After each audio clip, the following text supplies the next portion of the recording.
Shalom, shalom, all praises, honor, and glory unto Yahweh, Bahasham Yahweh Bahasham Rachakwadash. Double honors to the elders and the apostles of the great millstone, and salutations to all you sincere Akian. And this is the book of Matthew 24, verse 4. And Yahushua answered and said unto them, take heed that no man deceive you. That's the main point of this video here. Be not deceived, okay? Because, this Ronald Dalton matter with the guy, with the Hebrews to Negro and the whole, all the doctrine and philosophy, all the doctrine that is going out as against what we teach in this truth and the doctrines of Yahweh Hashem Yahushua. It has brought something to form, okay, it has brought something to the surface, brought something to the forefront, which is Matthew 24, verse 5. For many shall come in my name, saying, I am a Mashiach, and shall deceive many. False prophets, false teachers, and false pastors that will deceive so many people. Okay, we are going back to one of the other signs of the end, one of the other signs of the coming of our Lord, which is these different false prophets rising up out of nowhere. Okay, the different false prophets that will be pushed to the forefront by Esau Edom, because these devils, since they can do nothing against the truth but for it, what they are going to do is they're going to try to confuse and obscure the truth as much as possible. That's why you have all these agents out there. You have agents in this truth, okay, pushing false doctrine, trying to confuse the truth and bringing all kinds of damnable heresies. All right, that's basically the best terminology to use. As it is written, they will bring in all kinds of damnable heresies, even denying our Lord Yahushua that bought them. Okay, that's how you hear some camps will say, "Oh well, the MOTB is in the RFID chip." This late in the game, this late in the game. Okay, there's I hear some camps, go as far as to say, well, I guess some camps say, well, the Jake here in Africa, they are Hamites. Okay, the only Israelites are the so-called Negroes, Latinos, and Native Americans scattered in the US, America, Babylon the Great. You even go have some other jigs saying that, it's black only. Okay, none of the so-called Latinos or the so-called Native American Indians are part of the Israelites. Okay, the chariots are not real, and of course, go black to Africa. And basically, what that is, and it tells you that that in order for you to be delivered, in order for you to be saved, you have to go back to, Africa. You have to leave Babylon the Great, because any Israelite that is here in Babylon the Great will be destroyed along with Babylon the Great. Supposedly, even though if you go to the book of Zechariah 13, and let's go to that, and it clearly tells you that. Let's go to that. And this completely cuts the idea that every single Israelite in Babylon the Great is going to be destroyed with Babylon the Great. Zechariah 13 verse 8, or let me just say with Babylon. Let me not have to put the great, because, it isn't that. But anyway, Zechariah 13 verse 8, and it shall come to pass that in all the land, saith Yahweh, 2 parts therein shall be cut off and die, but the third shall be left therein. And I will bring the third part through the fire, and will refine them as silver is refined, and will try them as gold is tried. They shall call on my name, and I will hear them. I will say, it is my people, and they shall say, Yahweh is my power. That's the point right there. 2/3 of the land, which is Babylon, will be cut off, but the third part, which is the third part of the nation of Israel. Because if you go on up in this Zechariah 13, you will see that the Most High, Yahweh Hashem Yahushua, is referring exclusively to the Israelites here, you so-called Negroes, Latinos, and Native American Indians. Okay, in Babylon the Great, of course, because he's speaking about Babylon. Okay, and the point being is that by claiming that you have to leave Babylon, you have to travel all the way to Africa, you have to run all the way to Africa in order for you to be delivered, go all the way to Africa and wait there to be delivered. You are taking the role of our Lord Yahushua. You are coming in the stead of Hamashiach, the anointed, the deliverer, because the scriptures clearly tells you how you are going to be delivered. And that is why the title of this video is Be Not Deceived. How will you be delivered? Okay. You ask a man of the Lord how you are going to be delivered and how you are going to get out of this. Is basically wait upon our Lord Yahushua. But yeah, you have all these jakes out there that don't want to wait. They want to take matters into their own hands and save themselves, and they think that living in Babylon the Great will help them. Okay, they think that living in Babylon and going to another part of the world will help them or will save them from the destruction, when that is not the case. Okay, I know when the scriptures tell you that. Okay, even the scriptures tell you that, but the main focus right now is how we are to be delivered, because here you have, and this is the big thing right now, it's a big deal right now. You have to completely nip this at the bud before it gets too great. Okay, which is basically Ronald Dalton and his teachings, and he's telling people about how the chariots aren't real. Okay, the chariots aren't the salvation of Israel. He's telling people about how, in order to be delivered, you have to travel, you have to leave Babylon and go back to Africa, right? And of course, he's also telling people that the reason why you have to go back to Africa is because the land of Israel is in Africa. So basically, what he's teaching is your flee doctrine. Okay, in other words, in order to be delivered, you have to flee back to the land of Israel, and stay there and wait for your deliverance, which is not the case, because even the scriptures tell you that our people, the Israelites, specifically the elect of the nation of Israel, they will be delivered from the four corners of the earth. Okay, Yahweh Hashem Yahushua will gather them from, the scriptures say, one end of the earth to the other. Let's go and get that. I forgot now that precept goes. That should be in the book of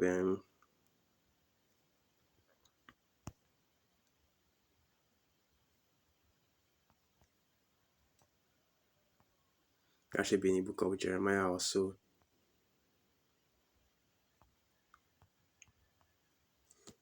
Let me just type gather and see what I can bring that out.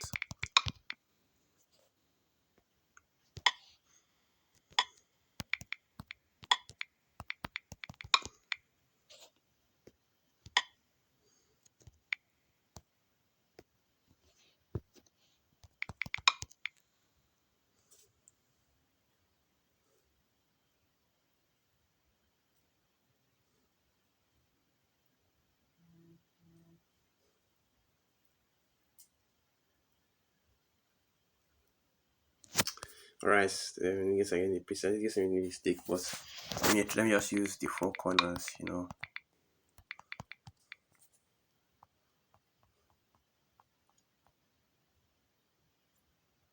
Here it is.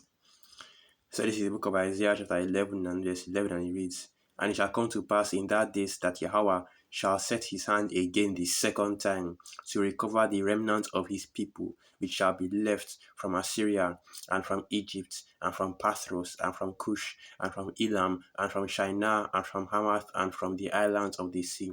And this, of course, has not been fulfilled, because the Most High did not gather all of his people after the Babylonian captivity, but rather only gathered the southern kingdom, Judah, Benjamin, and Levi, the remnants that were in Babylon, during the time of the Persian captivity. Okay, for them to still dwell in the land a little bit longer. But what he's talking about right now is the whole house of Israel. All 12 tribes will be gathered from all the nations where they have been scattered into. Okay, Isaiah 11 verse 12. "And he shall set up an ensign for the nations, and shall assemble the outcasts of Israel, and gather together the dispersed of Judah from the four corners of the earth."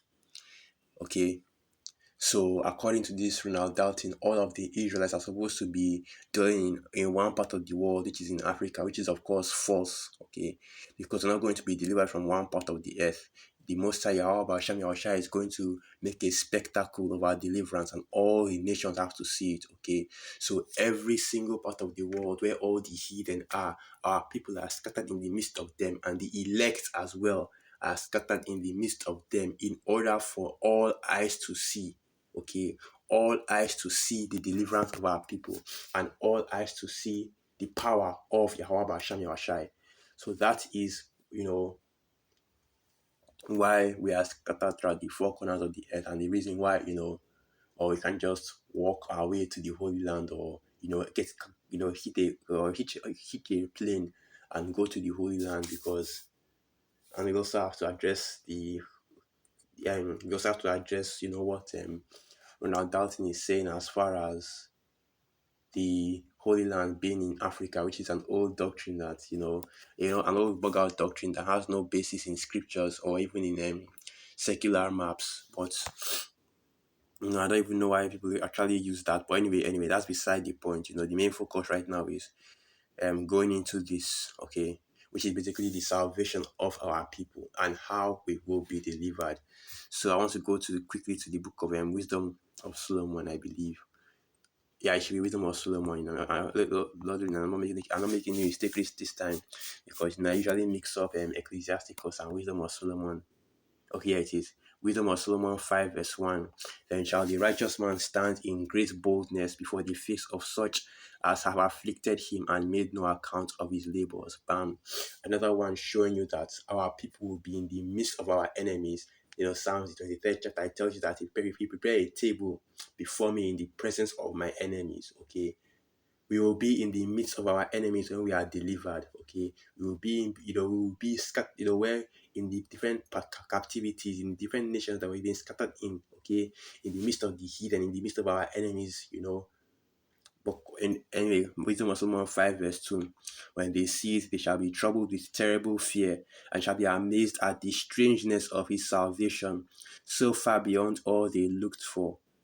And that's the point right there. The difference, our salvation, our deliverance is going to be something different, something bizarre in this world. And what will it be? Okay, it's the chariots, the so-called UFOs, but what they really are the chariots of the nation of Israel that, our people are starting to, our people are, as majority of our people, 2/3 of our people, okay, are denying right now, chiefly, and the chief face of, basically the chariots and the salvation of Israel is Ronald Dalton, when he has spoken such foolishness, because even the scriptures goes into that, was it not Elijah, even Elisha, that said the same thing? My father, the chariots of, I forgot how it goes. Well, that was the chariots of Israel. That was the chariots of Israel and the horsemen thereof. When he was looking at the UFOs, okay, the so-called UFOs, when he was looking at the chariots, when Elijah was beamed up, okay, and he saw how he was taken up by chariots of fire. All right, so what is your explanation for that? Okay, what is your explanation for that? What is your explanation for the chariots of fire? But of course, they don't have any, because the only conclusion you can come to, what does this? Basically, going back to the same statement. Who does this fit? Who does this fit? What does this fit? Okay, the chariots have to be, you know, the chariots have to be the chariots, basically. These so-called UFOs, they are the chariots. There is no two ways about it. And it is using those chariots that our people will be delivered, because they will be beamed up, okay? They will be delivered with those chariots. And that's why the scriptures say, I believe that should be in the book of Luke 21. Let me go to that. Real quick. So that's Luke 21. And I don't really know the exact verse. I'm just going to have to look through. Here it is. Luke 21 verse 28, and it reads, "And when these things begin to come to pass, then look up and lift up your heads, for your redemption draweth nigh." And what is the reason why we are looking up when we see the signs of the Most High Yahweh shining on the earth? Okay, when you see the signs of the end, the signs of the coming of our Lord Yahweh, why should we be looking up? Because when you look up and you see the chariots, and those chariots are the salvation of our people, the deliverance of our people, because that is what is going to be beaming the legs up and taking them into the sky. Okay, when it talks about how in the scriptures, and let's go to an example that should be in the book of Genesis. Enoch, I believe. Hanach, right? Let me see whether let me find our precept. Yeah, it is. All right, let me find it. So this is the book of Genesis 5 verse 20. Genesis 5 verse 21.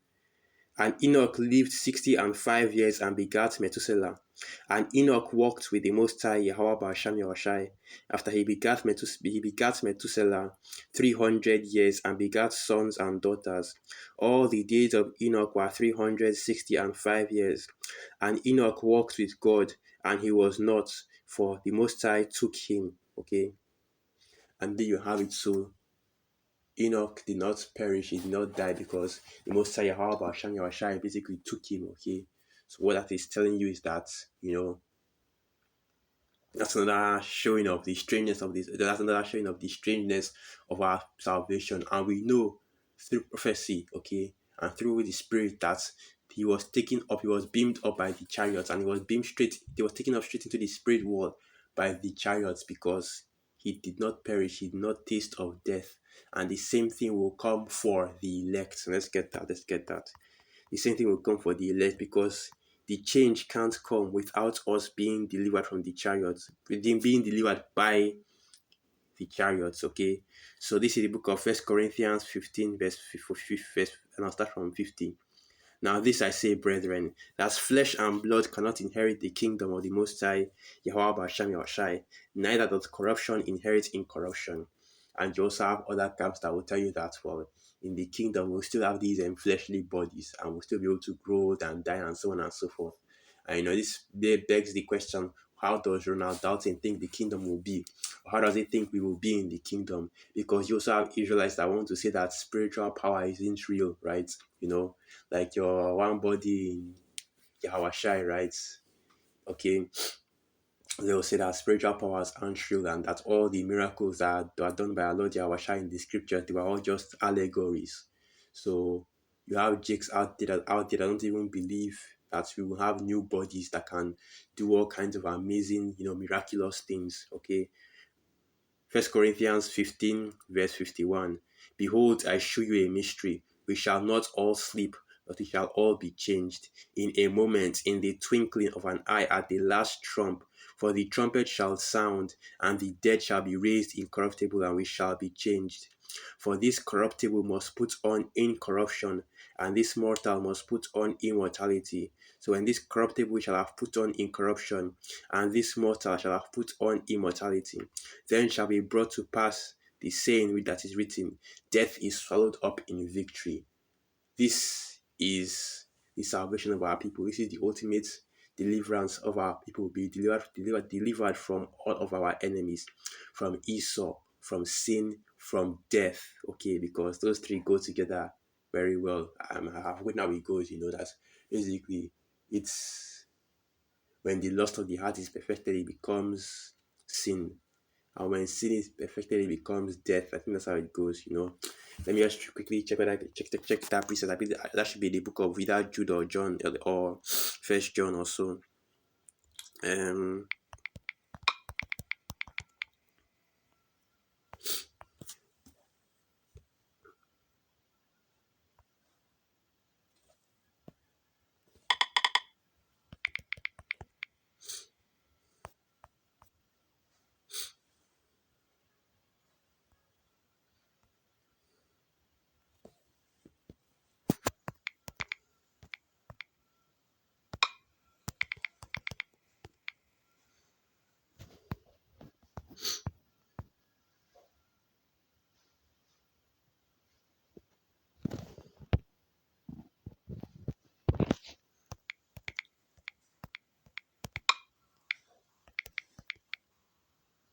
Yes, it's James 1. So this is the book of James 1 verse 14 and it reads, it's like James 1 verse 13. But let no man say when he is tempted, I am tempted of the Most High, Yahweh Hashem Yahushai, for the Most High cannot be tempted with evil, neither tempteth he any man. But every man is tempted when he is drawn away of his own lust and enticed. Then when lust hath conceived, it bringeth forth sin. When it is finished, bringeth forth death. Do not err, my beloved brethren. Okay, and yeah, it will be delivered by the chariots. Let's get that. Because behold, the chariots of the Most High Yahweh Hashem Yahushai are thousands, even thousands upon thousands of angels. And in the spirit world, there are millions, an uncountable number of these angels. When I see the book of Psalms, the person I'm about to bring us in the book of Psalms, but in the spirits, there are millions of angels, man, thousands upon thousands of them. That's basically going into innumerable multitude of, a whole host of angels. And I think that should be in the book of Second Esdras, the 6th chapter. We'll go into that as well. Psalm 68 verse 17, and it reads, "The chariots of the Most High Yahweh Ba'asham Yahweh Shai are 20,000, even thousands of angels. Yahweh is among them, as in Sinai in the holy place." Okay. So the chariots of the Most High are thousands upon thousands of angels. They are the angels, it's the angels that are flying and piloting those chariots, okay? Not little green men from Mars, but the angels. And the reason why you see them up there, once again, another part of the signs in the heavens, okay? That are people who know that we are about to be delivered, that we are going to be delivered, and we see our deliverance, right before our very eyes. All right. It is a small thing for those chariots to come down and swoop up our people, okay? Especially when you hear about what these chariots do to the aircrafts and the technology of Esau Edom, and how far advanced it is from those technologies. Okay, angels hack as well. Anyway, continue on. So this is because Second Ezra 6, and I want to get, here it is. Second Ezra 6 verse 3. Before the fair flowers were seen, or ever the movable powers were established, before the innumerable multitude of angels were gathered together. And that shows you just how many angels actually exist in the heavens, okay? And well, sorry, I was got too excited, but that's basically the point, the innumerable multitude of angels, okay? All right, so I'll end the video right here. All praises, honor, and glory unto Yahweh, Ba'asham Yahweh Ba'asham, Racha Kwadash, Wa Abad Babal, and through the Spirit. I hope you Akim and your Akwaf are edified. Shalom.